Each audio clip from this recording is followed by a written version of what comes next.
सुंदर ते ध्यान उभे विटेवरी, विठ्ठलाच्या पायी विठ झाली भाग्यवंत. किंवा विठ्ठलाची एक आरतीच बघा ना, सुरुवात कशाने होते? युगे 28 विटेवरी उभा. या सगळ्याच पद्यरचनांमध्ये आपल्याला काय सामायिक आढळलं बरं? वीट. विठ्ठल ज्या विटेवर उभा आहे ती वीट, बरोबर. पण पळभरासाठी कल्पना करा, विठ्ठल ज्या विटेवर उभा आहे ती विटच त्याने जर सोडली तर काय होईल? कल्पनाही करवत नाही ना. हाच कल्पनाविलास मांडला आहे एका फॅन्टसी सदृश्य कादंबरीमध्ये, आणि ती कादंबरी आहे विनायक होगाडे लिखित विठोबा मिसिंग इन पंढरपूर. कादंबरीचं शीर्षक मिंग्लिशमध्ये आहे, म्हणजे मराठी आणि इंग्लिश मिक्स असं शीर्षक आहे. विनायक होगाडेची सगळीच पुस्तकं जर आपण पाहिली तर त्या सगळ्याच पुस्तकांची शीर्षकं ही आपल्याला मिंग्लिशमध्ये आढळतात. आणि या कादंबरीबद्दल बोलायचं झाल्यास विठ्ठलाप्रतीच्या आंतरिक उमाळ्यातून, अपार भक्तिभावातून ही कादंबरी साकाराला आलेली आहे. त्यामुळे आपुलकीनं, भक्तिभावानं, श्रद्धेनं, आस्थेवाईकपणानं हे इंग्लिशमध्ये शीर्षक असावं. आणि पंढरपुरातच लेखकाला हे शीर्षक सुचलं आहे, आणि तरुण पिढीला पण आपलंसं वाटावं म्हणून हे इंग्लिशमध्ये शीर्षक असावं. आता या पुस्तकाच्या प्रस्तावनेबद्दल मी बोलते. पुस्तकाची जी प्रस्तावना आहे त्या प्रस्तावनेला मी या कादंबरीची वीट असं म्हणेन, इतकी ती मजबूत आहे. आणि लेखकाने प्रस्तावनेमध्येच वाचकांसाठी एक स्पॉइलर अलर्ट सांगितलं आहे, एक कथाबीज रोवलेलं आहे. त्याच्यामुळे उलट या कादंबरीबद्दलची उत्सुकता, कुतूहल आणखीन बळावतं. कथाबीज असं आहे की कोण जाणे, पुंडलिकाने फेकलेल्या त्या विटेवर उभ्या उभ्याच विठ्ठलाने 28 युगांचा एक डुलका घेतला असेल तर, या गृहीतकावर ही कादंबरी आधारलेली आहे. आणि हा कल्पनाविलासाचा प्रदीर्घ असा पट 16 प्रकरणांपर्यंत विस्तारलेला आहे. 16व्या प्रकरणापर्यंत तो फुललेला आहे. म्हणजे बघा ना, इथं कसं कथाबीज घेतलंय आणि या कादंबरीची वृक्षवेल इतकी छान फुलवली आहे. 16 प्रकरणांमध्ये इतकं छान विस्तृतपणे त्या कथेला किती छान गुंफलंय.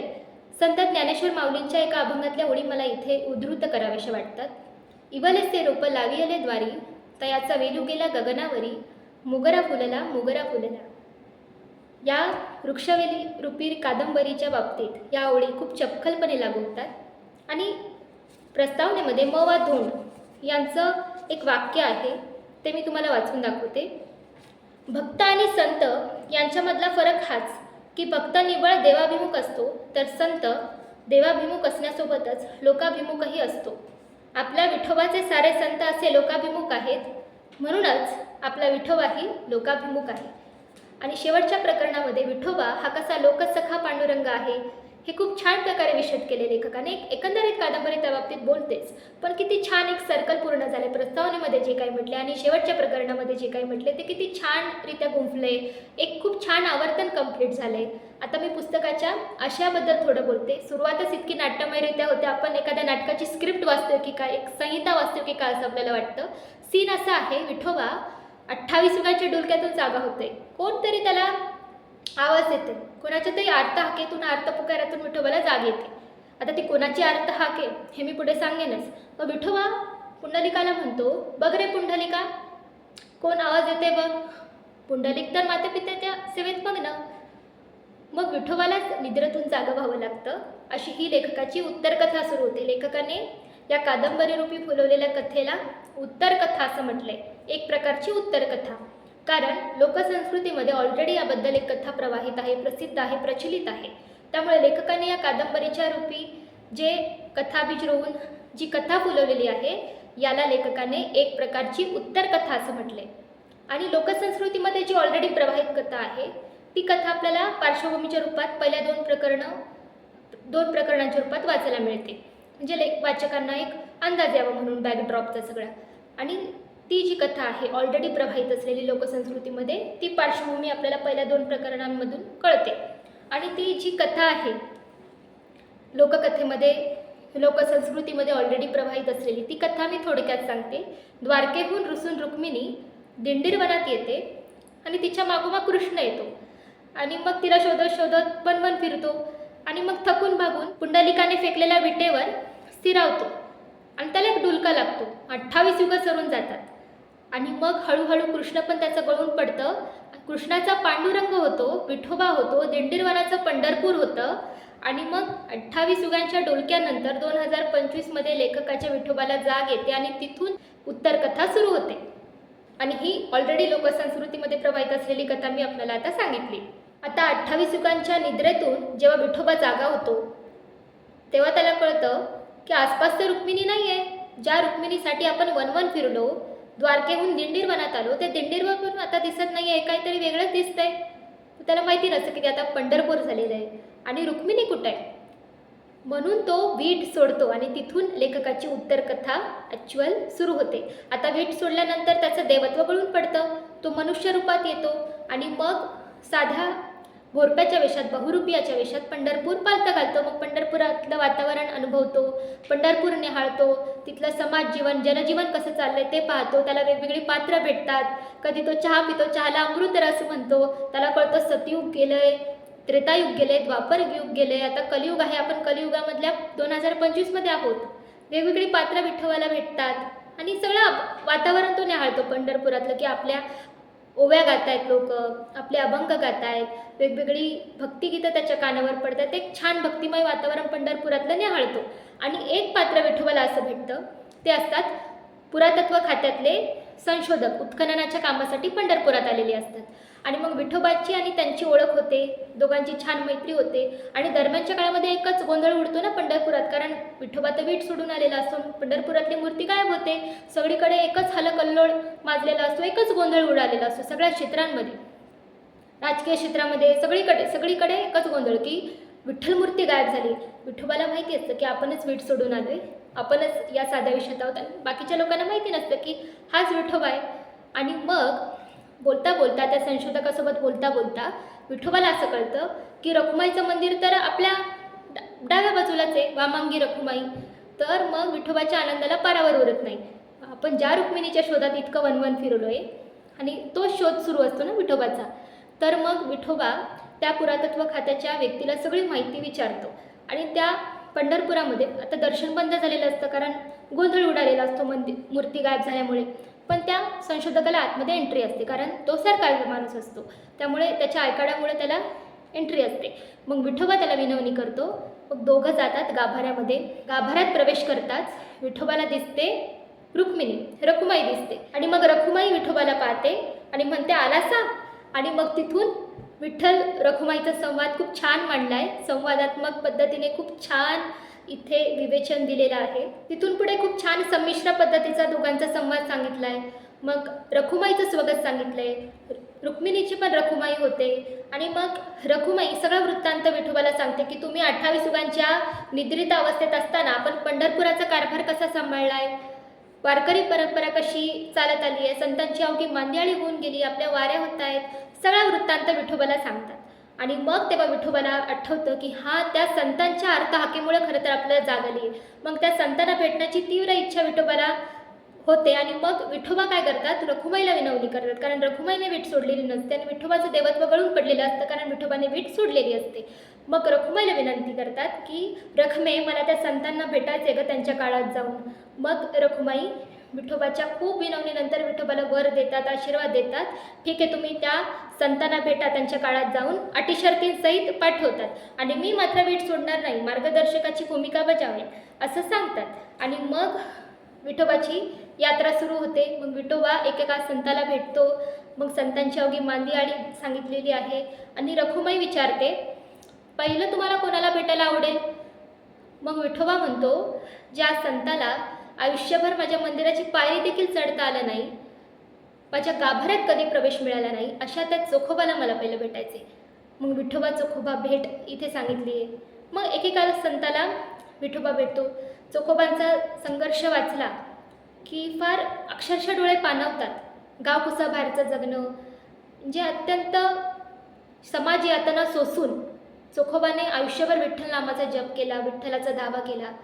जोहार मायबाप जोहार म्हणत आयुष्यभर विठ्ठल विठ्ठल विठ्ठल नामाचा गजर केला.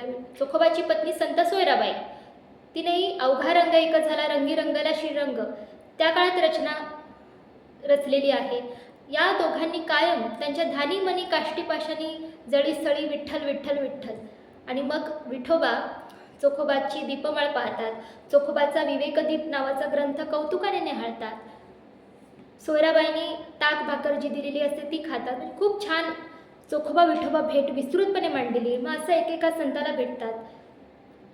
विठोबा पुढे मग संत नामदेवांना भेटतो, संत एकनाथांना भेटतो, संत जनाबाई, संत कानोपात्रा, संत मुक्ताई, ज्ञानदेव मुक्ताई सोबत झुणका भाकर खातो, संत तुकोबाची गाथा तरताना पाहतो, संत गाडगेबाबांचं कीर्तन ऐकतो, शेख महम्मद बाबांना भेटतो. अशा सगळ्या संतांच्या मांदियाळीला भेटतो. एकनाथांच्या भारुडातला चिलकरी गमत्या बनतो. खूप छान संतांची मांदियाळी सांगितलेली आहे. साने गुरुजींचं मंदिर प्रवेशाबाबतीत, अस्पृश्यांच्या मंदिर प्रवेशाबाबतीतलं जे उपोषण होतं त्याच्यावर प्रकाश टाकला आणि विठ्ठल मूर्तीबाबतीत जे काही ऐतिहासिक दावे आहेत त्याच्या बाबतीत प्रकाश टाकलेला आहे. इतिहासकारांची मतं सांगितलेली आहेत. सगळ्या बाजूंनी लेखकांनी या कादंबरीमध्ये वेगवेगळ्या गोष्टींवर प्रकाश टाकलेला आहे. आणि शेवटचं प्रकरण खूप छान आहे. म्हणजे विठ्ठलाची एक रोलर कोस्टर राईड दाखवली. आणि शेवटचं जे प्रकरण आहे त्या प्रकरणामध्ये विठ्ठलाचं स्वगत आहे की विठ्ठल या सगळ्या संतांच्या मांदियाळीला भेटून एका खोल चिंतनामध्ये बुडतो आणि मग ही अवघी संतांची मांदियाळी विठ्ठलाला भेटायला येते. विठ्ठलाच्या खचलेल्या मनाला एक उभारी देते, एक चैतन्य प्रदान करते आणि मग सगळेजण एका भक्तिरंगामध्ये बुडून जातात आणि शेवट खूप छान होतो. आणि विठ्ठलाची एक रोलर कोस्टर राईड सांगितलेली आहे. म्हणजे विठ्ठल हा हडप्पा संस्कृतीच्या काळापर्यंत चिंतन मांडतो. खरं तर या कादंबरीचा पट जो आहे तो 13वे शतक ते 21वे शतक असा आहे. पण विठोबा हा हडप्पा संस्कृती त्याच्या आधी अश्मयुग सेपियन्सच्या काळामध्ये जातो. इतकंच काय अंतराळाची सैर करतो, ब्रह्मांडाची सैर करतो, सगळे ग्रह फिरतो आणि फिरून परत पृथ्वीवर येतो, आपले एक स्वगत मांडतो. विनायक फुगाड्यांच्या लेखनाची एक ती स्टाईलच आहे की जी मध्यवर्ती भूमिका असते कादंबरीची, म्हणजे कादंबरीचा जो नायक असतो त्या नायकाचं स्वगत शेवटच्या प्रकरणामध्ये ते मांडतात आणि खूप छान हृदयस्पर्शी अशी मांडणी आहे. शेवटी विठोबाने खूप छान स्वगत मांडलं आहे. अशी ही 16 प्रकरणांमध्ये विभागलेली कादंबरी खूप अवीट गोडीची कादंबरी आहे. वेगवेगळ्या संकल्पना जसं की घागर विठोबा, आध्यात्मिक लोकशाही, संतांना अपेक्षित असलेली, संतांनी प्रतिष्ठापित केलेली आध्यात्मिक लोकशाही, प्रसायदानाला म्हटलंय त्यांनी माणुसकीचा जाहीरनामा, खूप अशा छान छान संकल्पना वाचायला मिळाल्या. भक्ती रसाने ओतप्रोत भरलेली ही कादंबरी जरी असली तरी इतरही रस या कादंबरीमध्ये आपल्याला पाहायला मिळतात. म्हणजे नवरसपूर्ण अशी ही कादंबरी आहे. कादंबरीची भाषा साधी सुटसुटीत आहे आणि जी बोलीभाषा, स्थानिक भाषा लेखकाने या कादंबरीमध्ये वापरलेली आहे मध्ये त्या भाषेला लेखकाने कानटी हेल असं म्हटलेलं आहे. कधी कधी असं वाटतं आपण नाटक वाचतोय, कधी कधी असं वाटतं स्वगत वाचतोय. विठ्ठल रखुमाईचा संवाद खूप छान मांडला आहे आणि संतांची मांदियाळी ऐतिहासिक वर्णन आहे. सामाजिक, राजकीय, सांस्कृतिक बाजूंवर प्रकाश देखील टाकलेला आहे. समाजशास्त्रीय लेखन वाचतोय की काय असं आपल्याला वाटतं. रखुमाईचं स्वगत आहे. संतांची खूप छान माहिती सांगितली आहे संवादात्मक पद्धतीने आणि एक ऐतिहासिक पार्श्वभूमीचा पण सगळा लेखाजोगा मांडलेला आहे. लेखकाचं सामाजिक, सांस्कृतिक भान यातून दिसतं. त्यांचं लेखनशैलीचं एक वैशिष्ट्य आहे की वाचकांना ते खिळवून ठेवतं. म्हणजे सुरुवातीपासून ते शेवटपर्यंत असं खूप छान इंटरेस्टिंग पद्धतीने वाचकांचं कुतूहल वाढतं अशी ही कादंबरी आहे. खिळवून ठेवते आपल्याला ही कादंबरी. या कादंबरीचं मला भावलेलं वैशिष्ट्य म्हणजे की गद्यांच्या सोबत पद्यरचना पण मध्ये ॲड केल्या आहेत. म्हणजे संतांच्या विविध रचना, संतपद, संतांची कवनं, अभंगांच्या ओळी, अशा काही पद्यरचना आहेत त्या मध्ये ॲड केल्या आहेत. म्हणजे समर्पक ठरतील, गद्यांशाला समर्पक ठरतील अशा खूप छान प्रकारे. त्याच्यामुळे या कादंबरीची जी गोडी आहे ती नेक्स्ट लेवलला जाऊन पोचते. संत साहित्याचा, संत वाङ्मयाचा लेखकाचा किती अभ्यास आहे त्यामुळे दिसून येतं. खूप छान. म्हणजे इवन गद्यांशामध्ये पद्यरूपात, म्हणजे पद्यरूपातली जी काही काव्य आहेत, संतांच्या काही ज्या रचना आहेत त्या गद्यांशामध्ये झळकताना दिसतात त्याच्या प्रतिमा. त्याच्यामुळे ही कादंबरी फार गोड आहे. जरी हा कल्पनाविलास असला तरी वास्तवाचं चित्रण यामध्ये आहे, वास्तवाचा त्याला वर्क आहे, वास्तवाचा मुलामा दिलेला आहे. विनायक फुगाड्यांची ती स्टाईलच आहे की काळाची मोडतोड चांगल्या अर्थाने. कधी ही कादंबरी आपल्याला भूतकाळात घेऊन जाते, कधी भविष्यकाळात घेऊन जाते, कधी वर्तमान काळात आणते. म्हणजे खूप छान काळाची खेचाखेच करून वाचकांना एक समाज वास्तव मांडण्यासाठी लेखकाने जे रोवलेलं कथाबीज आहे, त्याची वृक्षवेल फुलवलेली आहे, ती खिळवून ठेवते आपल्याला अक्षरशः. विठोबा हा कसा लोकसखा पांडुरंग आहे, सर्वधर्म समभावाचं प्रतीक आहे, लोकदैवत आहे. सगळ्या जाती धर्माच्या लोकांना विठोबा का आपलासा वाटतो हे खूप छान या कादंबरीच्या रूपामध्ये, या कल्पनाविलासाच्या रूपामध्ये लेखकाने वाचकांना खूप छान मांडणीच्या स्वरूपात मांडून दिलेलं आहे. आणि या कादंबरीचं मुखपृष्ठ बघा किती बोलकं आहे. म्हणजे जरी विठोबाने वीट सोडली असली तरी त्या पंढरपुरात पाय घट्ट रोवून तो उभा आहे. पंढरपुरावर त्याची छत्रछाया कायम आहे. हा कल्पनाविलास आहे की त्याने वीट सोडली आहे, पण कायम त्या पंढरपुरावर विठोबाची छत्रछाया आहे. पंढरपुरातच काय, सकल जगावर त्याची छत्रछाया आहे. खूप छान अशी ही कल्पनाविलासात्मक कादंबरी आहे. बोलावं विठ्ठल, करावं विठ्ठल, पाहावं विठ्ठल, जीव भाव. सर्वांनी आवर्जून वाचा. Vithoba missing in Pandharpur. धन्यवाद.